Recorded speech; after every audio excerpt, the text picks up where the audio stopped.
who's the most popular politician on the left? AOC? I don't know. One of, but who's, Bernie is, Bernie is, I mean, he's not a capitalist, No, he's not. And he's also not president. He's not, but never would be. But neither is Mamdani. No, but he will, trust me, he will be featured in the campaign commercials. But they're going to feature people, they've boogeyman everybody. Yeah, but you don't have to boogeyman him. He does it to himself. Bill Maher is back with another sharp critique, this time turning his attention toward the Democrats and one of their rising figures, Zohran Mamdani. In his latest monologue, Maher dives into what he sees as widening cracks within the Democratic National Committee, arguing that both the party's current trajectory and Mamdani's brand of democratic socialism could spell serious challenges for the future. His commentary is as candid as ever, offering an unfiltered look at the state of the party and the potential direction of American politics. It's a thought-provoking take that's definitely worth paying attention to. It seems to me that there are two pillars that this country is founded on. One is democracy, and one is capitalism, free markets. And it seems like one party wants to get rid of one, and the other party wants to get rid of the other. Right? The Republicans are not that, democracy is just not number one on their list. It just isn't. It isn't. It's behind Christianity and a few other things. And the Democrats, I mean, I read these 74% are for democratic socialism. Only 16% favor capitalism. Is this going to be a country that I don't recognize in 5 to 10 years if we don't have these two pillars? Republicans don't have an issue with democracy. They care about fairness. For years, they've watched left-leaning media outlets and their supporters relentlessly target them, especially Donald Trump. From unverified claims to sensational headlines, the goal often seemed to be damaging the party's image. These repeated attacks have eroded public trust in journalism and deepened political divides. If misinformation has caused so much harm, isn't it fair to hold those responsible accountable? After all, true democracy relies on honesty, transparency, and equal treatment under the law.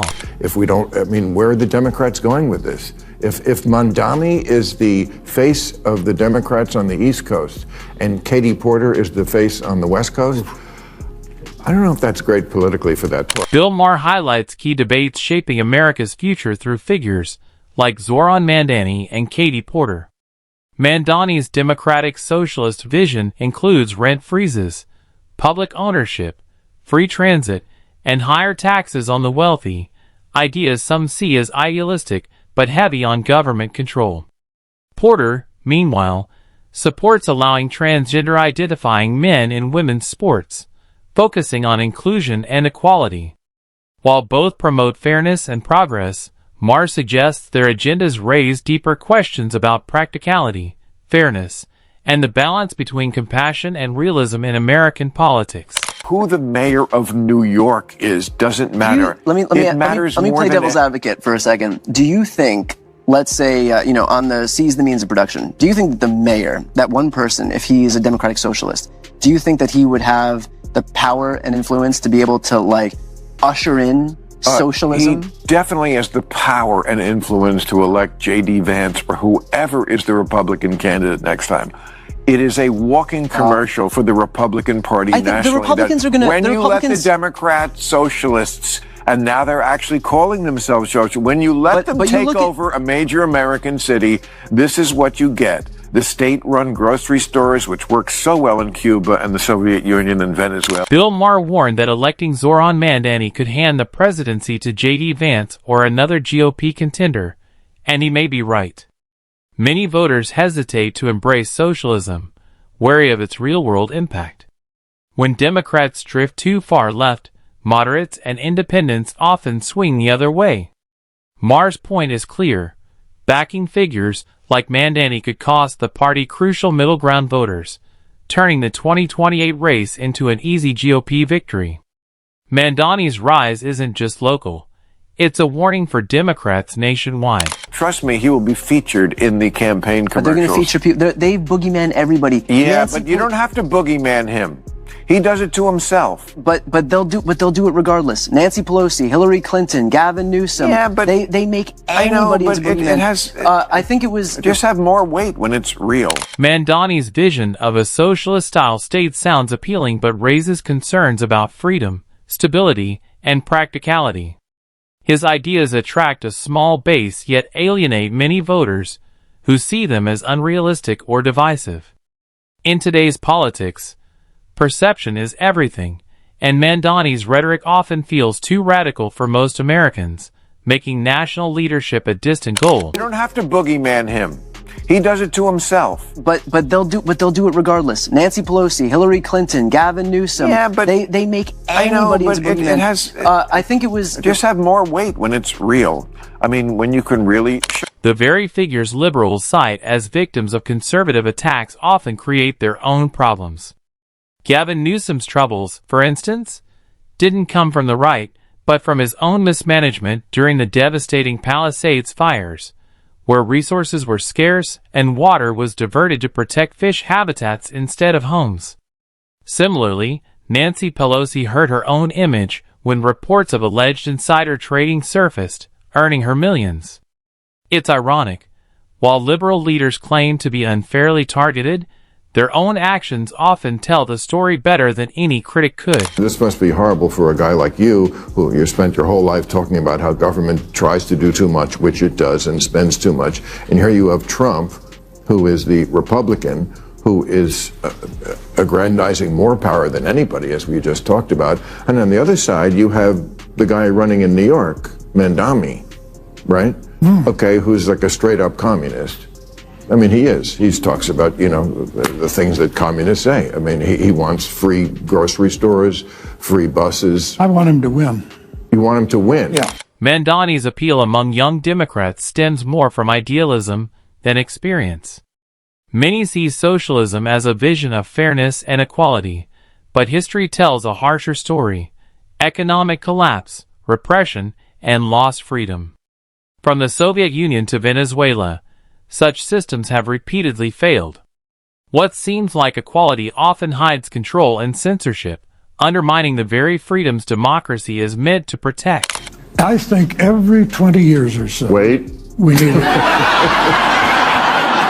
every 20 years or so, we need a conspicuous, confined experiment with socialism so we can crack it up again. Socialist slogan used to be, workers of the world unite, you have nothing to lose but your chains. The new socialist slogan is, trust us, this time it won't be a mess. History makes one thing clear: socialism fails far more often than it succeeds. Yet many young Democrats believe their version will somehow work where others haven't. But there's no need to relive history's mistakes when decades of evidence already show the outcome: promises of equality turning into shortages, censorship, and lost freedom. Instead of repeating those failures, we should learn from them and value capitalism's strengths, innovation, choice, and opportunity, qualities socialism has repeatedly undermined. The post-war Labour government in Britain was about to get started. One of their leading lights was a socialist named Nurian Bevan. He said, what could go wrong? He said, we have a nation bedded on coal, surrounded by fish. It would take an organizational genius to have a shortage of either. In 3 years, they had a shortage of both. That's socialism. Maher is right. Running Mamdani alongside AOC in 2028 would be political suicide. While it might excite the far-left youth, it would alienate moderates, older voters, and the working class who've seen the damage radical policies can cause. What Democrats need now is balance and practicality, not ideology. A Mamdani AOC ticket might sound bold, but in reality, it would only deepen division and drive voters toward the center or right. It's not about the big crowds that come out to you when you're talking in a festival or wherever they are. I think it's because I think Bernie showed up at Coachella. That must have been fun for the fans.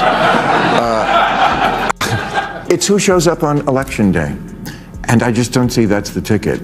I mean, Cory Booker, I know you've worked with him. I like Cory a lot from my home state of New Jersey. Made a speech for 25 hours. Again, just whacking each other off.